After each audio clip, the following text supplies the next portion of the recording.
কৃষ্ণকালী মায়ের জয়। আবার কবিতা বাবা এসছেন,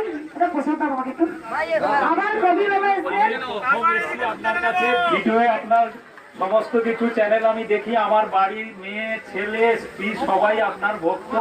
আমি আমার মেয়েকে দিয়ে আমি মাঝে আমার প্রতিকারে হঠাৎ উঁচু হয়ে যায়।